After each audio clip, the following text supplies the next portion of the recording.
Bound Jack. Back to the beginning of the Star vs. Forces Evil series because I wanted to see that, and also because Star vs. Forces Evil apparently is one of my best series so far that I've been reviewing, and it gets probably some of the best views, but hey, screw it, whatever. And also for some reason I started with Samurai Jack. I don't know why I'm good at Samurai Jack. Say what, but anyways. Oh, what minus Fox 9 Silver. Again, Evan Fox. You can tell me exactly what I just said. Congratulations. Jeez. But, in this moment of waiting for Season 3 to come out, Star vs. Forces Evil, and because I don't think I actually reviewed Season 1 of Star vs. Forces Evil, and again, because it is one of my most watched series, I just thought, you know what, let me try to do these. I don't know if you guys are going to watch these, but I don't know. But I actually kind of wanted to go back and, see what I kind of missed. See, like, not what I missed, but what I can't really remember. Because, again, I hadn't really rewatched any of the episodes since they came out. And I also do that with movies and stuff, too, a lot of the times. But, this was the very first episode of Star vs. the Forces Evil. And I'm going to say right now, I think this is still one of my favorite episodes of the series in and of itself. This one, Running with Scissors, and Star Crushed. I think I'll say those are probably my three top favorite Star vs. the Forces of Evil episodes. And then after that, it kind of goes wonkly wonk.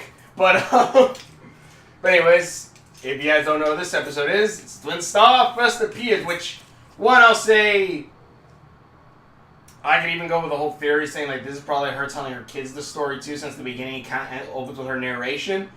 And also, like, I had just recently learned out, like, I think it was like 107 Star vs. Forces Evil facts, that Season 1 was actually animated by a totally different group than they did in Season 2, which you can definitely tell by looking at the animation. I almost fell. You can definitely tell by looking at the animation of it all. It looks more like, it kind of looks like, one, it's the pilot, but it looks like a pilot for a cartoon for like a, kind of like if someone did it in Flash a little bit.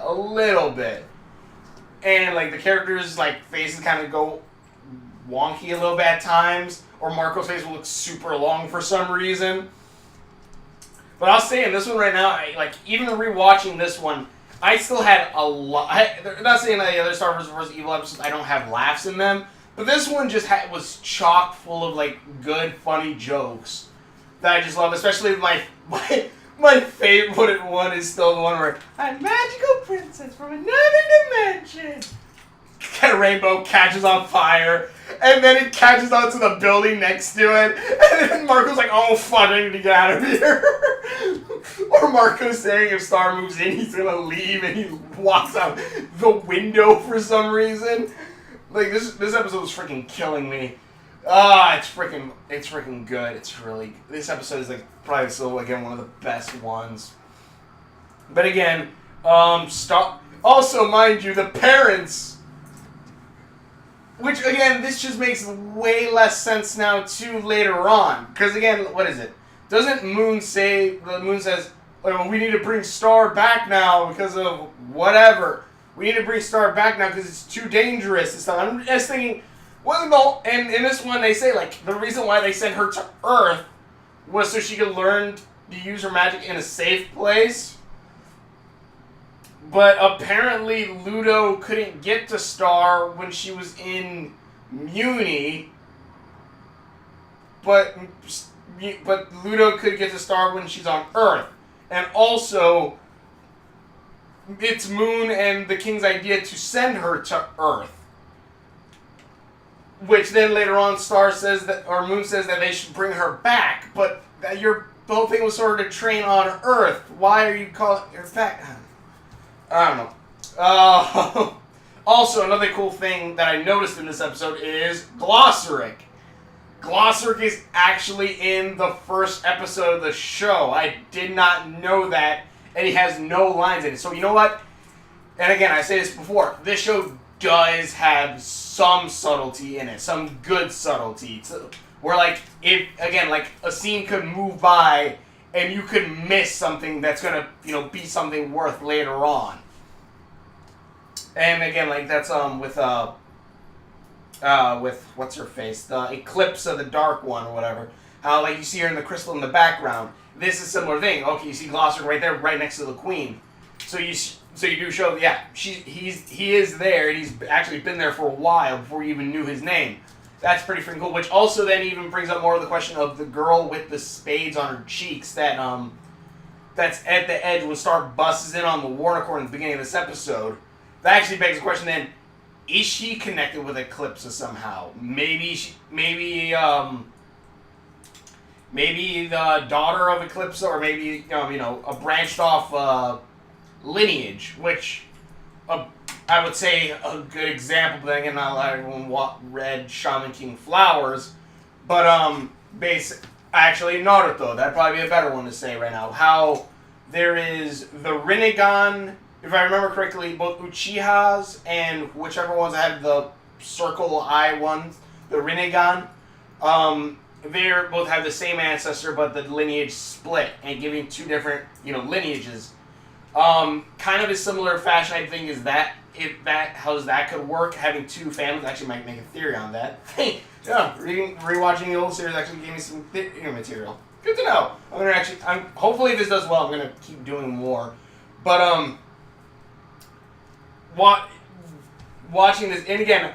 This one has the best jokes, I think, with Star doing the rainbow catches on fire, which also she causes a rainbow on fire. I love they give her the wand. She's like, "Don't worry, Mom, it's gonna be fine." Kingdom's instantly on fire with the rainbow above the kingdom on fire. Oh, why? It's just freaking hilarious to me. I swear I'm not an arsonist, but gosh damn, that's just funny. And even seeing, watching from Marco from season 1 to from season 2, and especially after Running with Scissors, you do see Marco change a lot more. You do see Marco change a bit more than just, like I said, this is pre-Hekapoo. This is Marco scared, goody two-shoes boy. And then, at least at the end, yeah, he's still goody two-shoes a bit, and he's still awkward, but he's, you see him kind of more develop more. And you really see in this, a friendship beginning with Star and Marco, too. Which then, of course, will, lead to, them liking each other, or at least Star liking Marco. But, yeah, that's just freaking off. That was just freaking cool watching this episode again. And then even, though they never really even say, how Star met the Diaz's parents, because they just say, oh, another foreign exchange student's coming to live with us. And that's about it for that. It's just I don't know, I guess the mayor, principal introduced them, I guess? I don't know, your guess is as good as mine for that. But that is just so freaking good. I do... This episode, again, is one of my favorites. It is just fun. Even if the animation looks a little bit choppy, I guess, I do kind of like it, and it kind of has a nice charm to it. Also, it has what I like to call first episode syndrome a bit, where the voice actors don't really have the voice that they're going to go for these characters pinned down just yet. So it sounds kind of weird. If you, of course, since you get used to Marco's voice, but if you hear Marco's voice in this, you can hear his voice, go up and down a little bit. He'll have, the regular Marco voice, and then it'll get a little bit deeper, and then it'll go back up a little bit. It feels kind of something like that. It kind of goes up and down. Star's voice is kind of similar, too. It gets a little more high-pitched at some points, I think. But that's, again, that's just, first episode syndrome or pilot syndrome. You see that in almost any animated show where you have the official first episode. The voices, they don't have exactly pinned down just yet, so you can hear their voice ovulating, I guess, or changing. And ovulating is probably the worst word, probably not even the right word. Changing, so it was kind of funny to watch that. But honestly, again, rewatching this one is just pretty awesome. Even Ludo's voice you hear differently. Also, I noticed, does Buffrog have his scissors in the other episodes? I actually want to know this, because one, Ludo has a pair of scissors, which I guess we could say he stole it from his parents. But if not, that then means that Ludo actually went to Hekapoo and got his own scissors. He earned his own scissors. I'm going to probably assume he got it from his parents, but still, that means he got his own scissors. And Buffrog, then, that means Buffrog also met Hekapoo and also got his own dimensional scissors, along with, one of the minstrels or whatever in the beginning when Star left. But season 1, and not everything was exactly developed yet. And I do also want to say, at least like in this first episode, we do show also that Star actually doesn't know how to control the wand all that well in this. At least in this one, it does make a lot more sense why, because, it's the first day she has the wand. And, we see her try to shoot a spell, and it really doesn't work out. Like, she forms like a cloud around... She forms the sun over Marco's head and it turns to a cloud raining. Or she tries to change Marco's room and it gets sucked into a black hole. So it is kind of cool seeing that, yeah, she actually didn't really know how to use it all that well. Though, mind you, by the end of this season, if I remember correctly, I'm still going to rewatch this series, hopefully. By the end of this series, she does know how to use that pretty well, the wand pretty well, to summon things and use her own spells. But then again, season 1, episode 2, season 2, episode 1, it just suddenly goes all out the window. I don't know. Maybe I'll rewatch those again too, just to make sure. But yeah, it feels kind of like, But yeah, so the episode again. This is the first episode of Star Wars Evil. This is one of the best episodes in the series. Very much. I would say so far, but you know what? I don't know. I think if anything, it would be episode 1 of Star Wars Evil, then Running with Scissors, and then Star Crushed. I think that's how I would do it. Those are my top 3 and top favorite ones. But again, I feel like those will probably be the best ones. And even then, Star Crush would probably be more towards the... I don't know, I liked all of it. And, it did feel, awkward a bit when Star was trying to talk with, trying to kind of, quote-unquote, replace Marco with,